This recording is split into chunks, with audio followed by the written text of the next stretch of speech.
Hi, it's Cassie, and today we're going to play with some really great graphics products and make a fun decorative piece for fall or Thanksgiving, something like that. So we're going to be using some chipboard from Grafix. It comes in 3 different colors. This is just the craft version. They also have white and black. That is going to be the base of our project. Then we have this awesome piece of craft paper that I have embossed with wood grain, and this is the deboss side and this is the emboss side, and both are great. I think I'm going to end up using the deboss side, but you could use either one. And this is just an 8.5 by 11 embossing folder that I've had for a long time. So I found it. I thought it'd be great for this project. So that is what I've done there. All right. And then we have this thanks that I have cut out of the metallic foil board right here. So this comes in a multi-pack. It's got gold, silver, green, red, and blue, and they're 10 by 13 sheets, and they're so great. They're great for construction, but also really great for doing things like this. I cut this word using an SVG file from using my Cricut. So you could do that. You can also, like, punch out of it. You can, use it for so many different things. But today we're going to use it for the word thanks. And then finally, I have a bunch of feathers also cut with my Cricut. They're clear, so kind of hard to see, but I cut 5 of them out of the clear shrink film. And then we're going to play with these a little bit. I'm going to shrink them down, and then I'll show you the size difference. I have traced this feather on the back of this paper here. This is my gold foil board.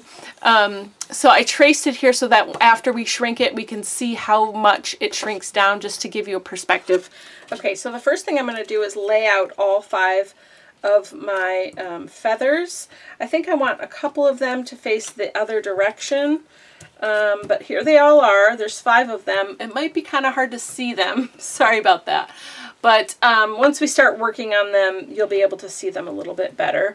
And I'm putting them all together because I'm going to do some stamping on them and inking, and maybe put a little paint on them. I just want to distress them and get some texture and stuff like that going on. So I've got a Unity stamp here. This is called Misplaced Chevron. I've had it for a long time, but it's a great background stamp, and I think it would look really cool on here. So I'm going to start with some Chianti Versafine Clair Ink. So actually what I'm going to do, though, is use a couple colors. So I'm just kind of going randomly. Well, actually, hold on. I'm just playing. So we'll start just with this one and see how it goes. So what I'm going to do is plop this down across a few of them, and I'm gently pressing. I don't want it necessarily to cover completely. Ooh, that's pretty, so pretty. And there's a little bit ink left, so I'm going to go up here, and my goal is just to make some interesting impressions on these feathers before we shrink them down. Okay, you could do this before or after, but yeah, I'm really enjoying this. Look at how beautiful that is. I mean, goodness gracious. So that's a beautiful color. So now I'm going to come in with a little bit of Golden Meadow, and I don't care. I'm just inking over where it was. I don't care if it mixes a little. I don't care if it makes a little bit of brown. This is a fall piece anyway, so no big deal. And I'm just tapping. I don't care if it's perfect. Oh, that looks so good. Oh, sorry. I get real excited about stuff. This is awesome. I love this so much. Okay, a little bit more over there. I love this. And then, there's a little bit of ink left here and there. If there's a spot where you just want to mark and you didn't really get a good mark before, whoop, you just do it again. No big deal. There we go. So much fun. These are really fun. I'm excited. Okay, so that's good for that. I do want to make some smaller marks next.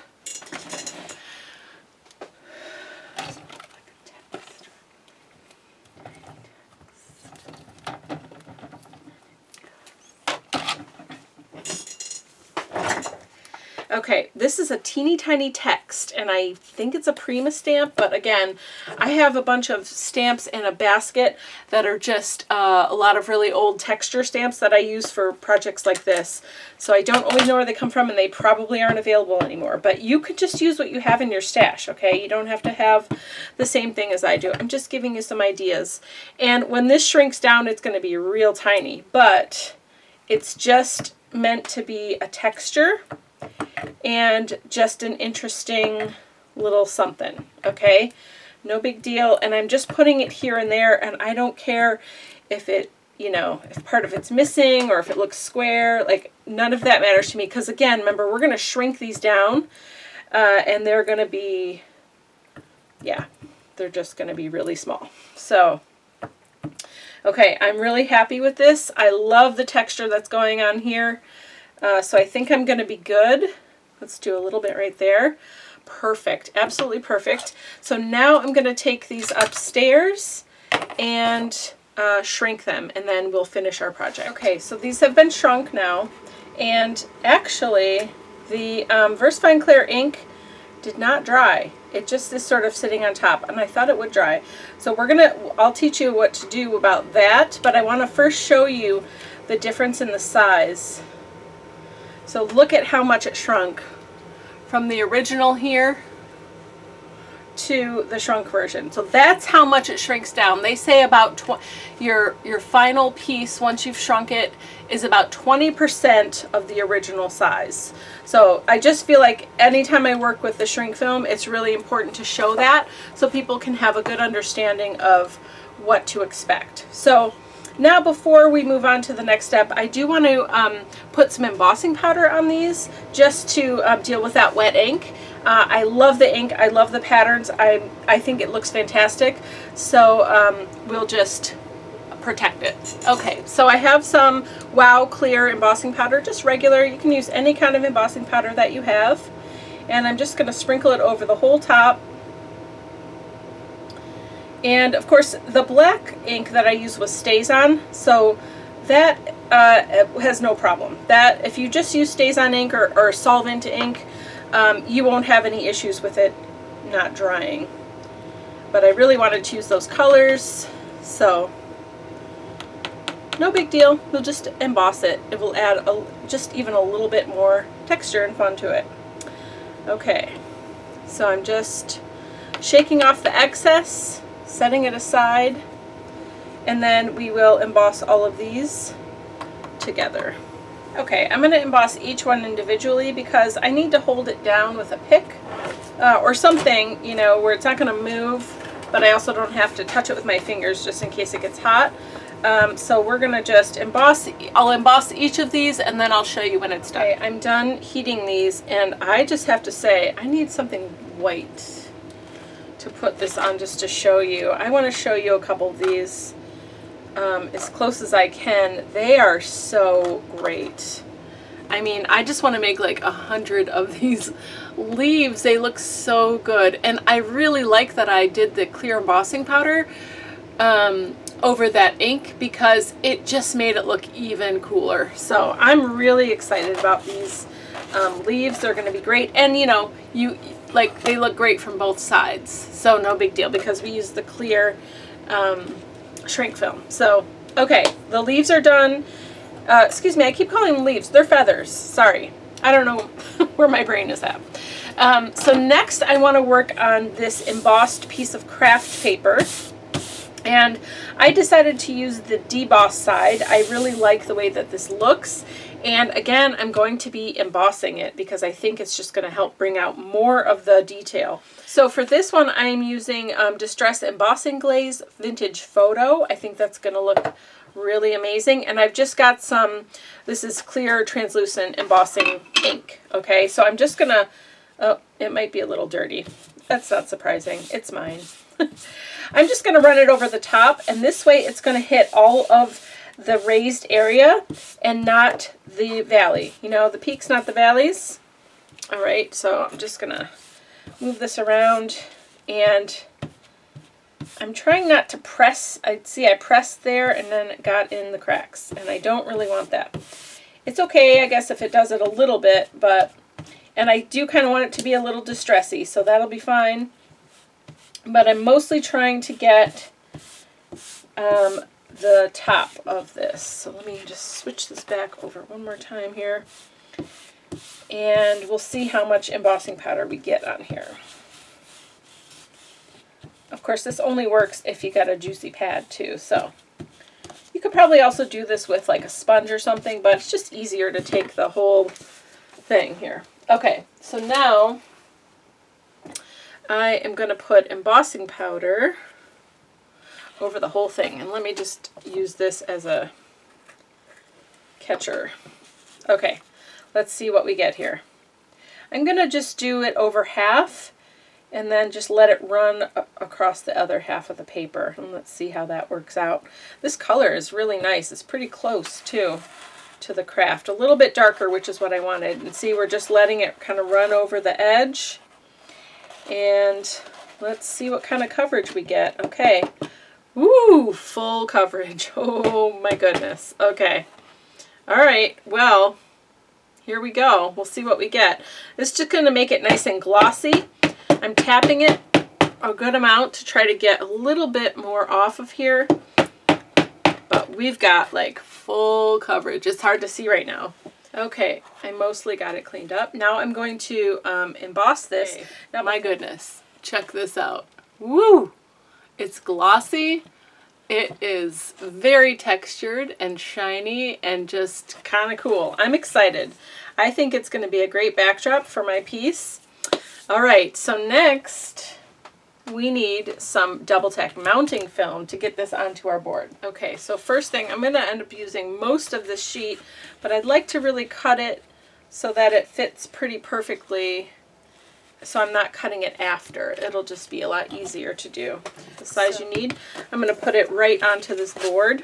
Okay, so I'm centering it on the bottom, in the middle, and on the bottom a little bit in, and then we're just going to press it down everywhere. Give it a good press. It's teeny tiny bit over there. That's okay. That is manageable. Give it a really good burnish. Make sure it's stuck down really well. Okay. And then we're just going to peel the top off. And now we have a big sticky piece of chipboard here. Just folding that one piece over that kind of was hanging over the edge. We don't want anything hanging over the edge. Okay, and now we will stick down our piece of cardstock. Looks good. And this one I do want to line up in the corner nicely and across the bottom edge so it lines up really well. Okay, there we go. And we have the tiniest bit of overage on this side. I might at the end trim that. We'll see. It's such a tiny, it's like less than a 1/16 of an inch probably. And that's just from the working the paper. It kind of shrunk a little bit. So this is down here really well. This feels so good with the embossing powder on it. I have not embossed an entire sheet of paper before, but yeah, it's pretty cool. I'm really excited. So now we've got a sturdy board for it to sit on. That chipboard's just really nice for that. All right, so next we are going to start placing things. What I want to start with though is just some twine. This is like some jute twine, really thin. This is a nice cream color. I think there's a lot of dark stuff happening, so this is nice to include just a little bit lighter color. And I'm going to leave a little tail because I want to do something with it. And then I've just got a little mini stapler here that I'm going to use to staple this to the board, and I think that's going to add to that slightly more like rustic kind of feel. Okay. So there we go. We got some staples up there. Now I'm going to start wrapping it around each feather. Okay, so I'm just going to use a tiny bit of glue, glue gun here, hot glue, sorry. I'll get the words out eventually. And I just really want it where the, like first behind where the twine is going to go to hold it in place, and then on top of the twine so that I can stick it to the board. And I just really want it in that one spot Here we go. And then stick it down, because I do want this to feel like it's loose and floaty, kind of. But I also kind of need it to stay where I put it. So it's tricky, but you can do it. It's not a big deal. Okay, so then sort of let that one just kind of dry a little bit and cool. And then do the next one. And I think it helps if you sort of have your feathers where you want them, so then you can just move to the next one, flip it over. Here we go. Get it nice and tight there, and then put just a little bit of glue over the twine area, and then flip it back over. Get it where you want it. Get something to hold it down there so you don't burn your finger. And you do want this twine to be a little loose. You don't want to be super tight between them. You know, you want it to look like it's just kind of hanging. So it takes a minute, but it's going to totally be worth it. There we go. That looks so good. Okay, and then this one, I'm going to do the same thing and staple it up top here. I'm going to give it a couple staples just so it matches that other side. And then on these ends, I just wanted to be able to like tie a knot. Okay, the last step is to adhere the thanks onto the board, and I'm going to use ArtistTac because this is a die cut piece. It's not super intricate, but it's fairly intricate. There's, you know, it's cursive writing and everything, so I think that this ArtistTac will work nicely for this. So you just peel up one side, find your dotty side, and stick your die cut piece in here, and then give it a good burnish. I'm going to move this out of the way really quick. Alright, give it a good burnish.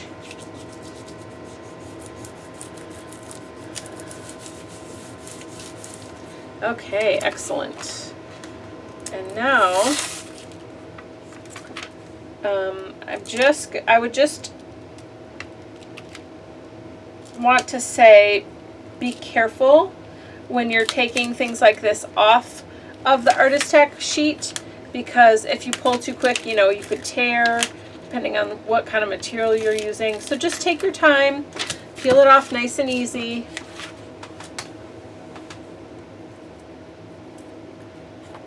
Okay, and then I'm just going to wipe this down, make sure it's good to go. And then I like to stick longer words like this. I like to line it up in the middle first.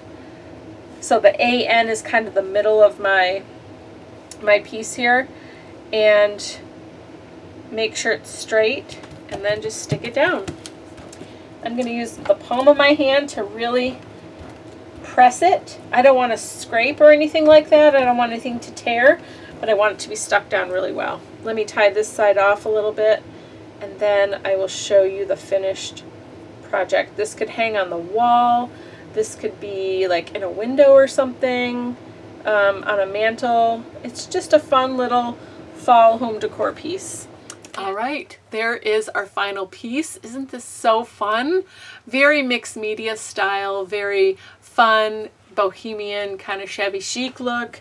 And you could do a lot of different things with these feathers too and that shrink film.